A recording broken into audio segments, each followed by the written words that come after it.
Hey, what's up everybody? In this crash course tutorial for Shadows of Esteren by Studio Agate, I'm going to go over everything you need to know to be a Magientist and work with Flux to power your artifacts. Cyberpunk uncensored.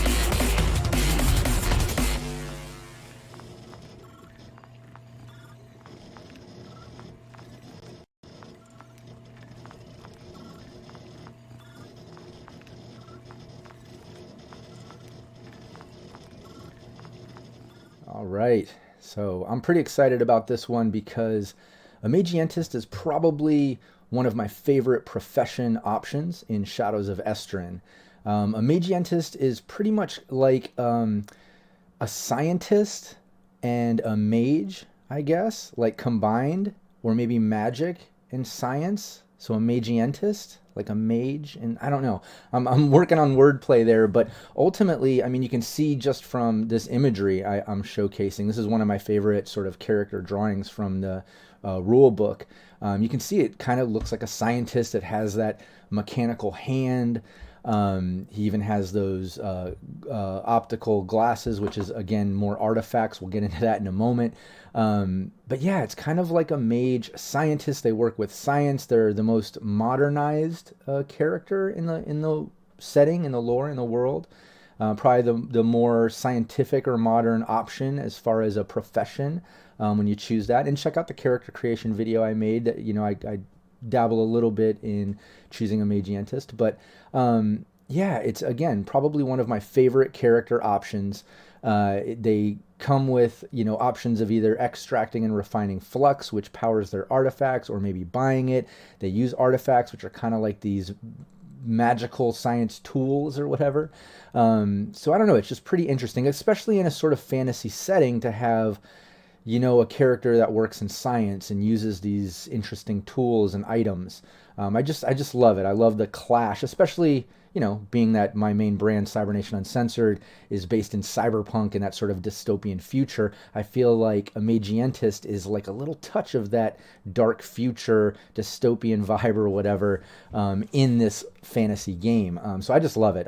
It's like I said, one of my favorites. Let's get into exactly how it works. Magientist works with Flux, like I mentioned before, to power the artifacts. Artifacts are kind of like these tools or items or weapons or things that they can use to do special abilities and tasks. I'll go over that a little bit later in this video. Those items are powered by a substance called Flux, which is kind of like a greasy liquid, and that is extracted from materials from the world, from Tree Kazel, from the peninsula. So let's get into that a bit here. First thing you need to know, like I said, there's four main types of flux here: mineral, vegetal, organic, and special. You can see whether coming from like stones and rocks, or trees and plants, or flesh and bones and blood, or fossil flux. Fossil flux is like the most rare. It's a special form. I'll explain that a little deeper in this video. But ultimately, you have the option to extract flux from these materials. You have the type of matter, you have the quality, the rarity, the type of flux like I just mentioned, and then the amount of this raw material needed to extract one dose. So keep that in mind too, because that's going to come into play mathematically in just a moment. So that's what this chart basically showcases. Diving a little deeper in the extraction process, you're going to account for these five factors. When you extract flux from those raw materials as a Magientist, you're going to do a very difficult flux extraction roll. That very difficult is a 20 threshold, and you adjust that based on one of these four factors here, and they do stack. You know what I mean?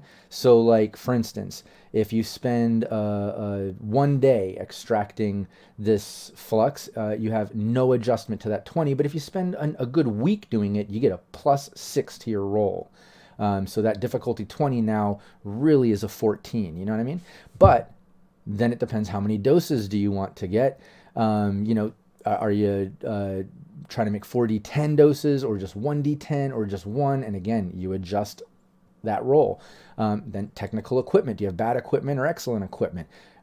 how is the raw material quality? And again, all this is adjusted based on that one roll. So you start with that very difficulty 20, but then you have to account for these different factors to adjust that roll. Another thing, I just want to mention a couple things because, like I said, I'm going to dive a little deeper into fossil flux. That's its own beast in a sense. But along the way, I'm going to mention these little things from the book here, like crude fossil flux does not need to be extracted. It's gathered in nature. It is a liquid, the density of which can greatly vary. And in the glossary, it goes over that in the book. You can go over those details. But 1 dose of crude flux weighs 1 pound. For crude fossil flux, which is directly gathered from nature in liquid form, 1 dose corresponds to a pint. So yeah, keep that in mind. And again, you're going to use your flux extraction discipline under your Magientist, Magient's domain. So if that's not making sense to you right now, then you need to go watch my core mechanics crash course, how the game core mechanics work, and then look at character creation and other things where I dive a little deeper in domains and disciplines. But that's how you judge extraction. And then for doses and material, you're going to refer to that chart. Like I said, noticing how much raw material it takes to come up with a dose, you got to do the math there. So let's just look at this a little bit.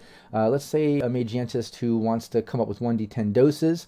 He needs to use between 400 4,000 pounds of rocks. Considering he uses 4,000 pounds of rocks, he gets a result of 3.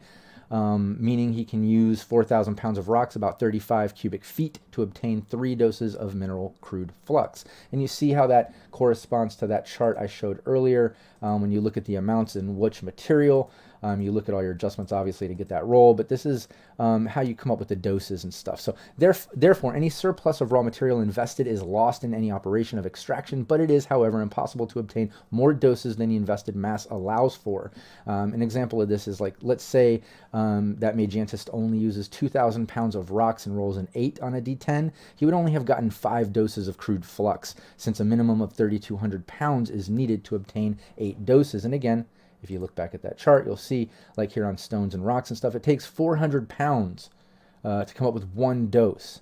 So yeah, it's gonna take a bit, of math to just kind of figure that out. You got to make sure you have enough raw material, depending on how many doses you're trying to extract or work with there.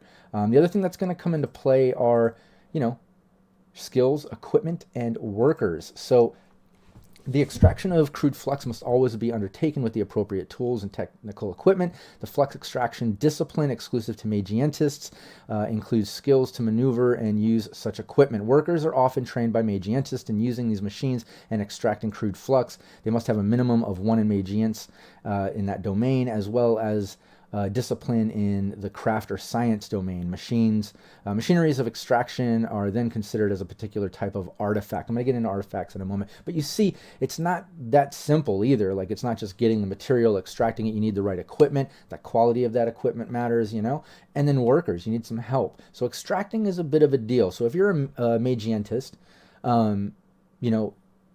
maybe buying flux is a little more efficient for you, depending on adventures and stuff. Maybe you have the time in between and you want to extract. Maybe you want to invest in those disciplines because you work with enough artifacts that you don't want to spend so much money buying flux all the time. You just want to extract your own and run your own little operation, maybe even selling some of the extra. So it just depends on what type of Magientist you want to play. And I go into some of those options, in details in my Magientist deep dive. So in this crash course, I'm kind of going over some of the crunch and how it works and the basics of a Magientist. But in that deep dive, I go into kind of the intricate details of how you can play that Magientist and bring it to life and all the options of that. So check that out if you're interested in deep diving into that. The next kind of fun thing, not fun for the character or player, fun for the game leader, because I always enjoy kind of chaotic moments, but failing an extraction process, right? So failing the operation results in spoiling the raw material. A natural 1 on any roll may trigger an accident. Roll a 1d10 adjusted accordingly to the quality of the equipment used. Bad +3, mediocre +1, good -1, and excellent -3, and refer to the following chart. You roll your you roll your 1d10, you adjust based on the equipment, and things could happen. So if you fail, you might end up with like a toxic fog or an acid burst. there's all kinds of things here. A fire could break out, and they all have their damage and radius and details to it. So check that out. Like I said, I think that's pretty fun. I always love when there's a little bit of chaos in this. And Shadows of Esteren, like I've said before, I'll say it again, it's a brutal game, and here's yet another example of when you fail, you don't just lose the material and fail, like some shit goes down and you could like cause some damage, you know? All right, let's get into refining. So once you extract and you end up with that crude flux, you have to refine it to be able to use it on your artifacts. So just like, extracting, refining uses this chart. You're working on a very difficult 20, in this case a flux refining roll, which is based on the discipline, just like in extracting, and you adjust that roll to hit that difficulty 20 based on, time spent doing it, doses of flux needed, technical equipment, crude flux type. Again, just like that other chart. Same thing, except, there's a double process or two-step process to this, right? You have to not just get the material, but you have to extract it, then take that crude flux, and then refine it down to actual flux. The last thing I want to go over with this flux process or whatever is the refuse from extracting and refining. So the extraction process produces an important mass of refuse. For example, to get 1 pound of mineral crude flux, no less than 400 pounds of rocks are needed. This refuse generally takes the form of a colorless, lumpy paste, the origin of which is vaguely recognizable through smell, meaning like, mineral, vegetal, organic, or whatever. During the refining process, any matter that is not successfully treated transforms into a sort of black, powdery substance with a metallic smell. Such a residue is toxic if ingested or mixed with water. It can also be detrimental to the fertility of soil. So you see how, extracting and refining both ends up with this sort of waste material that's not good. Refining flux, right? It comes in a liquid form with a vivid hue. Remember I said before it's kind of like a greasy, thick liquid flux anyways. It comes in a liquid form with a vivid hue, and that's during the extraction process I should mention, down to a refined flux.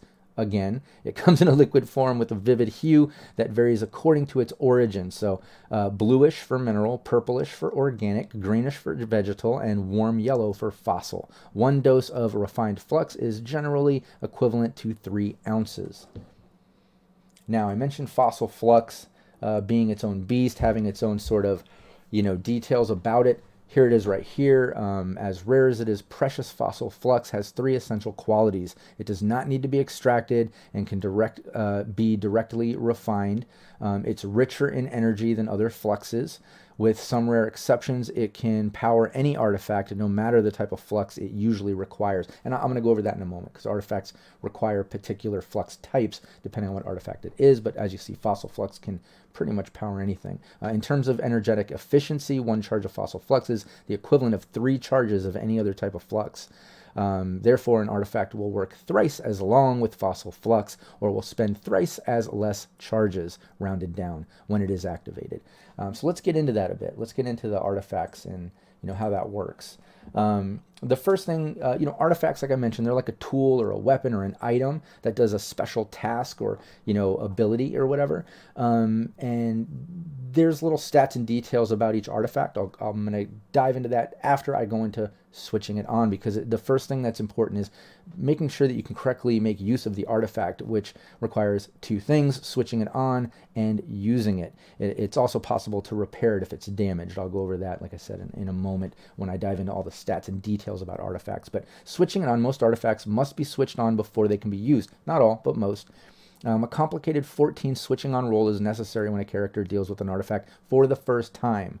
This roll uses a Magientist domain or the artifact use discipline, or the domain related to the artifact for those who are not Magientists, for example, craft, occultism, or science, if it is a Magientist tool. The handling rating adjusts these switching on rolls. Everything depends on who is trying to switch on the artifact. So just keep that in mind. It really does depend. Anybody can mess with it, but it's going to be a bit more difficult. They're going to have to rely, on their domain in something equivalent or discipline, depending on the artifact. And then there's some details to that on a fail, damaging it and stuff, versus what might happen if you're an actual Magientist. So let's get into that. Let's get into some of those stats and details. Every artifact is different. They do different things, and not everyone is the same, but typically they have these main stats about them: the type of flux that they use, the amount that they consume, the tank that is directly used to power it, or how much flux, and if it's built in or whatnot, and then resistance. That's the most important part, right? Artifacts may break down or be damaged if they are misused. A resistance roll is required in the following cases: Magientist or any character using the artifact with the appropriate discipline getting a failure with a natural 1 when trying to use the artifact, or a character with no discipline just failing. Doesn't even need to be a 1. The artifact is exposed to one of its vulnerabilities. I'll go over that in a moment. Or an artifact is powered with the wrong type of flux. So you're going to do a resistance roll, which is basically calculated by adding your 1d10 to the resistance rating of the artifact. And each artifact describes these different things. Like I said, it's going to have like their own stats and stuff, and each one's going to have its resistance rating. So you're basically going to do that against a standard 11.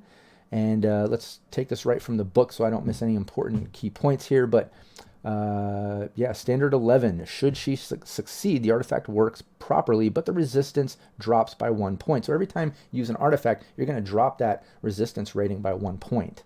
If it's a failure, it not only loses a resistance point, but also breaks down and must be repaired in order to work again, which you can do with your artifact repair discipline to make it work in a hurry against a difficulty 17.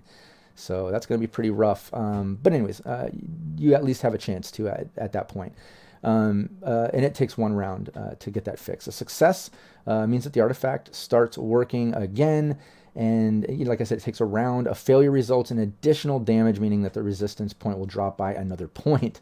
An artifact powered by the wrong flux automatically breaks down. There is no resistance roll to make. On a result of a 1 resistance roll, on a resistance check, basically the level, on a result of a 1 resistance roll, or if you the resistance rating reaches 0. Keep in mind it goes down each time on these fails and things like I just mentioned. If it reaches down to 0, or you hit a natural 1, the flux feeding mechanism short circuits and becomes unstable. The artifact explodes and deals 1d10 damage points to everything within 3 yards, or 2d10 if it contains more than 6 charges of flux.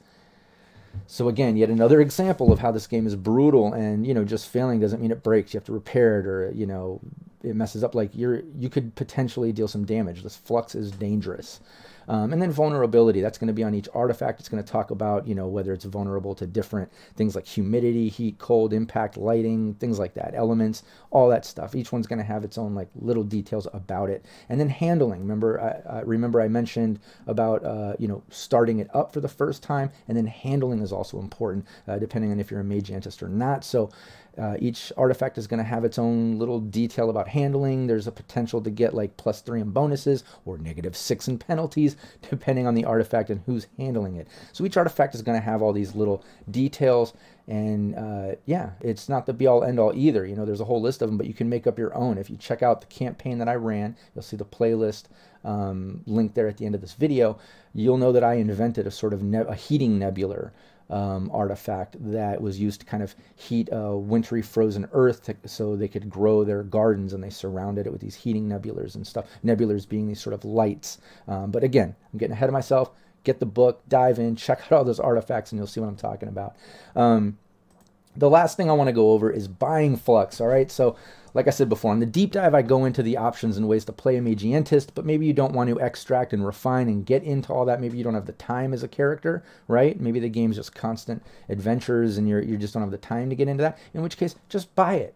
Just buy it. Right here in the book, they have a little chart, a cartridge, and it kind of lists like a carboy of Flux is basically 30 charges, which is the equivalent of 10 medium cartridges, each medium cartridge being about 3 charges, which is the equivalent of 30 standard charges is the equivalent of 1 carboy, so just a standard 1 charge cartridge. So you see that those are kind of like the containers that you can use in Flux, and each artifact kind of takes their own sizes and things, and there's details about that you'll see.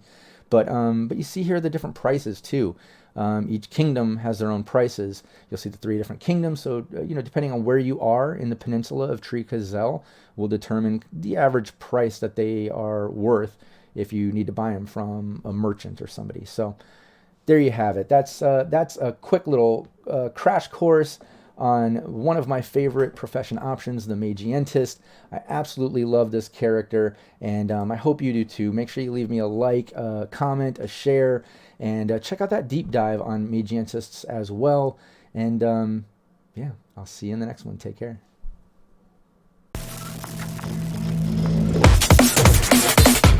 Cyberpunk Ancestor.